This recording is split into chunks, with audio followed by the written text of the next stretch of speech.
नमस्कार, मैं doctor Kamlesh Kumar Maurya, assistant professor department of geography, division of PG college Gorakhpur. आज की इस वीडियो में आप सभी का स्वागत है।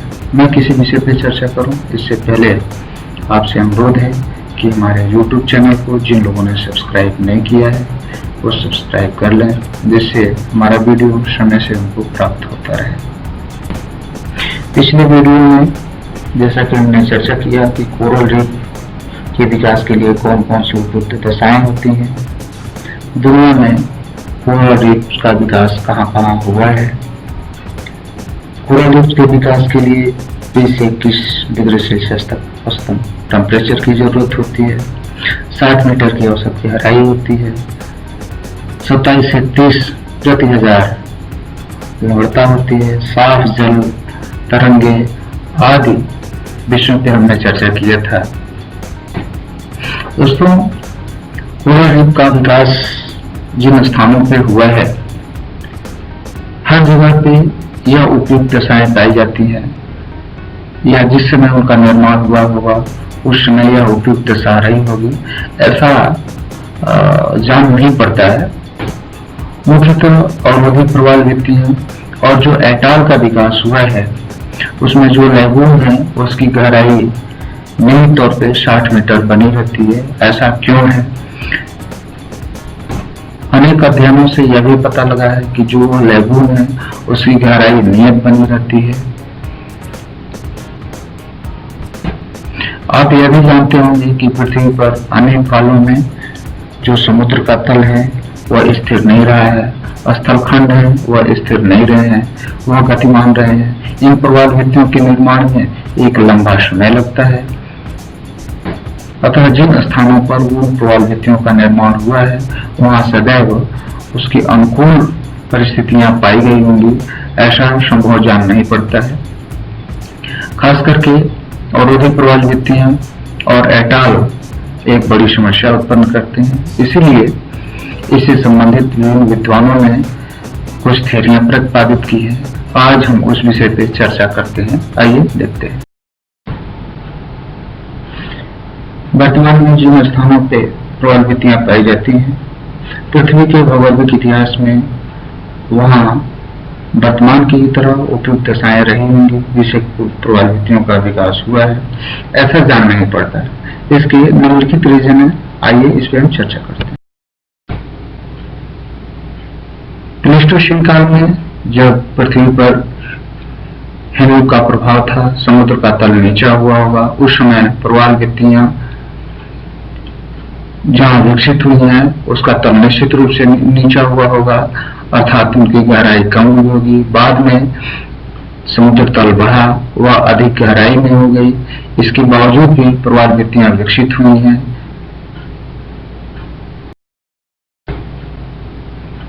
जैसा कि हम जानते हैं, स्थलखंड कभी स्थिर नहीं रहे हैं, उसमें उत्थान और पतन नियमित रूप से होता रहता है। वह एक स्थान से दूसरे स्थान पर परिवर्तित भी होते रहते हैं। विभिन्न सिद्धांतों में जैसे वेगनर का सिद्धांत, प्लेट टेक्टोनिक थ्योरी आदि में यह प्रमाणित भी हो चुका है। इस प्रकार अस्थायी रूप से प्रवाल भित्तियों का निर्माण हुआ है। यह एक सोचनीय विषय है।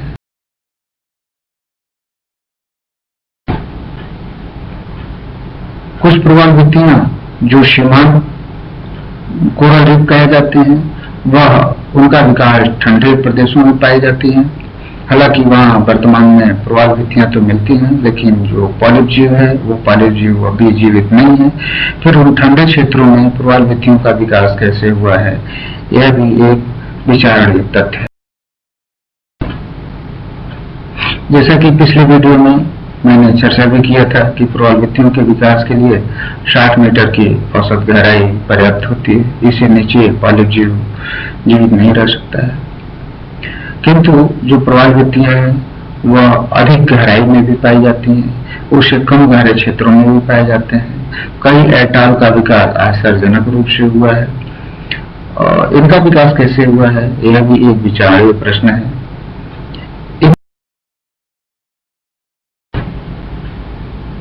इन समस्याओं के समाधान के लिए विभिन्न विद्वानों ने विभिन्न सिद्धांत थियरियां प्रतिपादित की हैं। इन थियरियों को मुख्य रूप से हम 3 वर्गों में बांटते हैं। पहला सब्सटेंस थियरी, अवतलन सिद्धांत। इस सिद्धांत में यह माना गया कि कोरल रीफ्स का विकास अवतलित होते हुए द्वीपों या स्थल खंडों के सहारे होता है, जिसमें मुख्य रूप से चार्ल्स डार्विन और विलियम मॉरिस डेविस के सिद्धांत आते हैं। जो दूसरा आधार है स्थिर स्थल सिद्धांत, नॉन सब्सटेंस थ्योरी। यह इस विचार पर आधारित है कि स्थल खंड स्थिर होते हैं और उनके सहारे कोरल रीफ्स का विकास होता है। इस तरह की थियरियों में मुख्य रूप से मरे, अगासिस, गार्डिनर, रेन और हार्टन की थियरी आती है।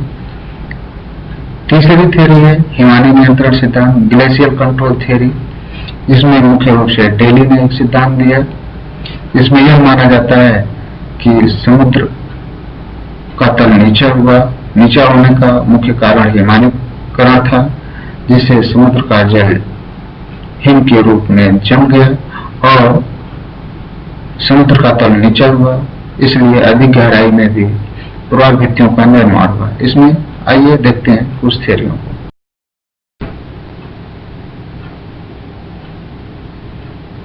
कोरल रीफ्स के डेवलपमेंट से संबंधित जो सबसे महत्वपूर्ण सिद्धांत है, डार्विन का अवतरण सिद्धांत, substance theory of the Charles Darwin. आइए इस सिद्धांत पर हम चर्चा करते हैं।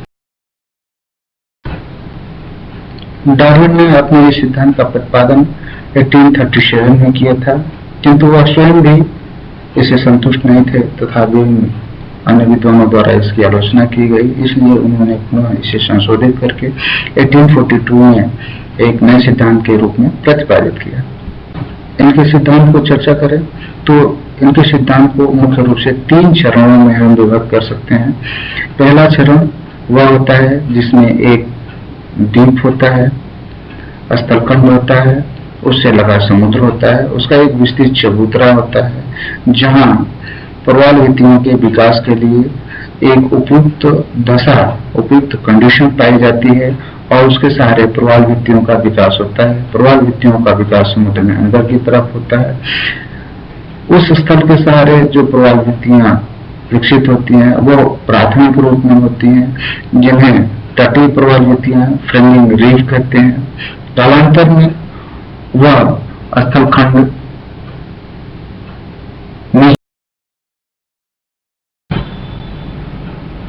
सेकेंड स्टेज में जो कोरल रीफ होते हैं वह स्थलखंड के चबूतरों के साथ अवतलित होते हैं, अत्यधिक गहराई में चले जाते हैं। इतनी गहराई में कोरल रीफ जीवित नहीं रह सकता है, अतः अपने अस्तित्व को बचाए रखने के लिए वह अपने रीफ का, प्रवाल भित्तियों का विकास ऊपर की तरफ तेजी से करना प्रारंभ कर देता है और वह समुद्र की सतह तक या उपयुक्त गहराई तक पहुंचता है। इस प्रकार से अपतटीय या अनतटीय प्रवाल भित्तियों का निर्माण होता है, जिसे बैरियर रीफ कहते हैं। इसके निर्माण के फलस्वरूप ही तट और उस रीफ के बीच एक लेगून का निर्माण हो जाता है।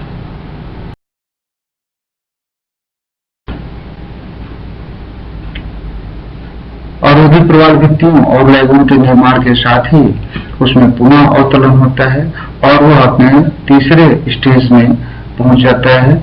इसमें जो द्वीप होता है उसका और अधिक अवतरण होता है, प्रवाल भित्तियां और नीचे अवतलित होती हैं, जिसके कारण उनका ऊपर की तरफ तेजी से विकास होता है। अतः बैरियर रीफ विकसित होकर के एटाल के रूप में अर्थात द्वीप के चारों तरफ वह विकसित हो जाता है। द्वीप का निरंतर अवतरण होते होते वह द्वीप नीचे अवतलित हो जाता है, समुद्र के नीचे चला जाता है और वहां एक विस्तृत लैगून का निर्माण हो जाता है। बीच में कहीं वो प्रवाल भित्तियां कटी होती हैं, जिससे समुद्र के जल का आदान प्रदान होता रहता है। उसमें निरंतर अवतरण होता है, जहां द्वीप होता है वहां निरंतर अवतरण होता है। किंतु उसकी गहराई बढ़ती नहीं है, क्योंकि समुद्रों के द्वारा और जो प्रवाल जीव होते हैं, जो वित्तियां हैं, उनके निरंतर अवक्षेप होने के कारण उनकी निश्चित गहराई बनी रहती है। ऐसा डार्विन का मानना था।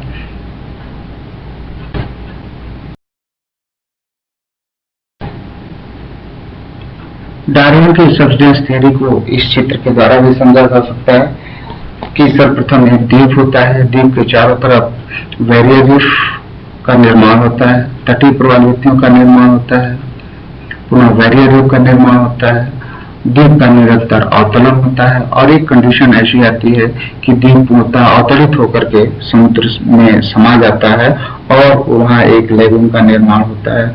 लैगून भी नीचे बराबर धंसता रहता है, नीचे अवतलित होता रहता है, किंतु उसमें समुद्रों के द्वारा और प्रवाल जीवों के द्वारा निरंतर अवक्षेप होता रहता है, अवसादों का अवक्षेप रहता रहता है, जिसके कारण उस लैगून की गहराई बढ़ने नहीं पाती है।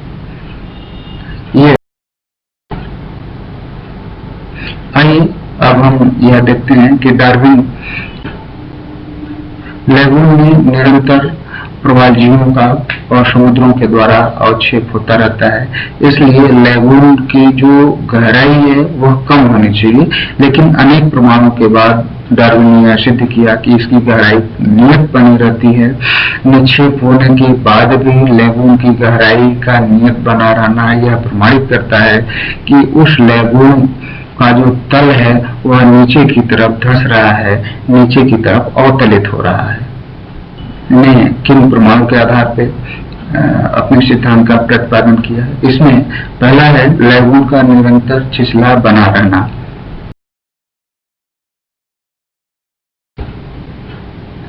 दूसरा प्रमाण है प्रवाल भित्ति वाले द्वीपों के किनारे क्लिप का अभाव। जैसा कि आप जानते हैं, जब समुद्र तल स्थिर होता है, उसका कगार स्थिर होता है, तो समुद्रों की लहरें उन कगारों से बार बार टकराती है, अतः वहाँ एक क्लिप का निर्माण होता है, मेहराब का निर्माण होता है।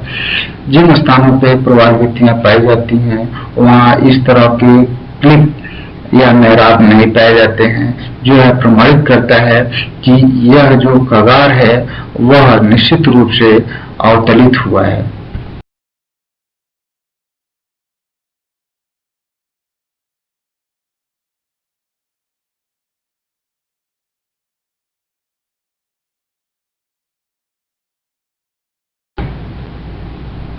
इसी प्रकार डार्विन ने यह पाया कि प्रशांत महासागर के तटीय भागों में इस तरह के बीचेस, इस तरह के पुलिन जो उत्थान पे हैं, जिनका निरंतर उत्थान हो रहा है, उनके सहारे प्रवाल भित्तियों का विकास नहीं हुआ है, जबकि वह पुलिन या बीचेस जिनका निमज्जन हो रहा है, उनके सहारे प्रवाल भित्तियों का विकास हुआ है।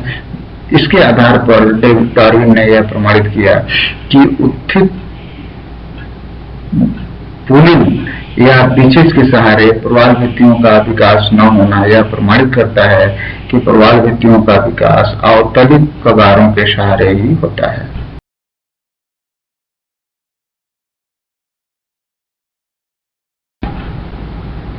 डेविस ने यह भी प्रमाणित करने का प्रयास किया कि जिन द्वीपों के सहारे एटॉल पाया जाता है, उन द्वीपों के जो कगार हैं वह बिल्कुल खड़े हैं, जबकि यदि वह कगार स्थिर होते तो समुद्रों के लहरों के अपर्दन के कारण वह खड़े न होकर के या तो वहां मेहराब का निर्माण होता, बीचेस का निर्माण होता, अथवा वह ढाल धीरे धीरे मंद होता जाता। लेकिन तो अपने एक सर्वे में उन्होंने पाया कि जिन स्थानों पे प्रवाल वलय का निर्माण अर्थात एटॉल का निर्माण हुआ है, वहाँ के द्वीपों का जो कगार है वह बिल्कुल खड़े ढाल वाला है, जो यह प्रमाणित करता है कि उन द्वीपों का निमज्जन हो रहा है।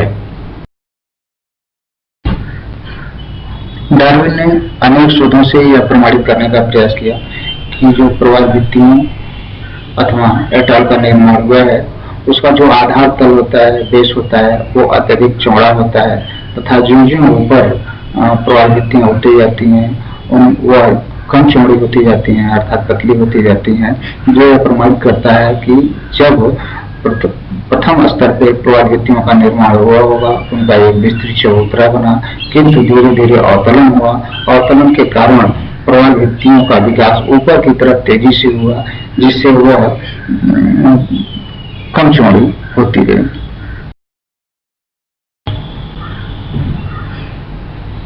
डार्विन ने अपने इस सिद्धांत का प्रतिपादन कई शोधों के आधार पर किया, लेकिन बाद में कई इस तरह के प्रमाण ढूंढे गए जिनका समाधान और डार्विन के सिद्धांत से नहीं हो पाता है। उसमें पहला है फिजी द्वीप के निकट नरेल द्वीप है, जिसके सहारे प्रवालभित्तियां पाई जाती हैं।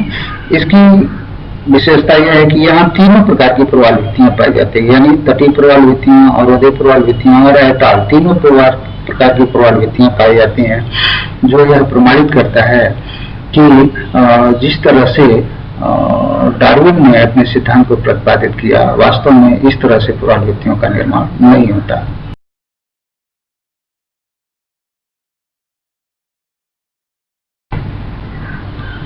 डार्विन के सिद्धांत में एक दूसरा प्रमाण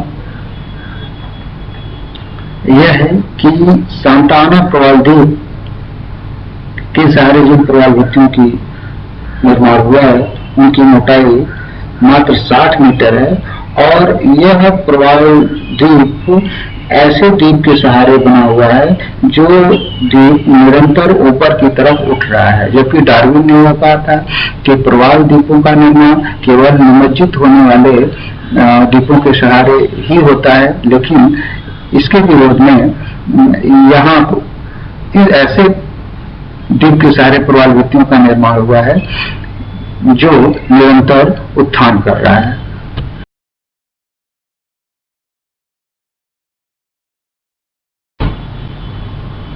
इसी प्रकार जो वलयाकार ऐताल का निर्माण होता है, उनका निर्माण मुख्य रूप से जलमग्न पठारों पे ही होता है। यह अपेक्षाकृत अस्थायी क्षेत्र होते हैं, इसलिए यह एक संशय उत्पन्न करता है कि प्रवालभित्तियों का निर्माण केवल उन्हीं स्थानों पर हुआ होगा जिसका अवतलन हुआ है। ऐसा जान नहीं पड़ता, क्योंकि प्रवालभित्तियों का निर्माण लगभग स्थिर जलमग्न पठारों पर होता है। इसी तरह से हवाई द्वीप के पास ज्वालामुखी पर्वतों के सहारे वे प्रवालभित्तियों का निर्माण हुआ है। यह पर्वत कुछ ऊपर भी उठते हैं, कुछ नीचे भी धंसते हैं, और यहाँ प्रवालभित्तियों का निर्माण अत्यधिक गहराई में, लगभग 300 मीटर से अधिक गहराई में भी प्रवालभित्तियों का निर्माण हुआ है, जो यह प्रमाणित करता है कि वास्तव में जिस तरह से डार्विन ने प्रमाणित करने का प्रयास किया कि प्रवालभित्तियों का निर्माण होता है, इस तरह से प्रवालभित्तियों का निर्माण संभव नहीं हो पाता।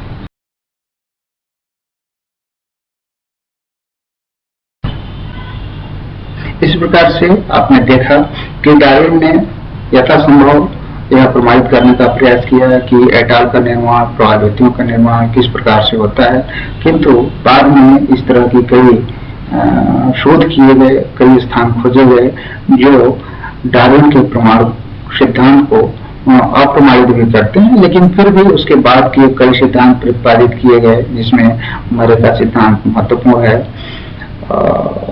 लेकिन आज भी जो डार्विन का सिद्धांत है वह अपने में सबसे महत्वपूर्ण है। आगे के वीडियो में हम अन्य सिद्धांतों पर भी चर्चा करेंगे। आपने यह वीडियो देखा, इसको लाइक और शेयर जरूर करिएगा। बहुत बहुत धन्यवाद।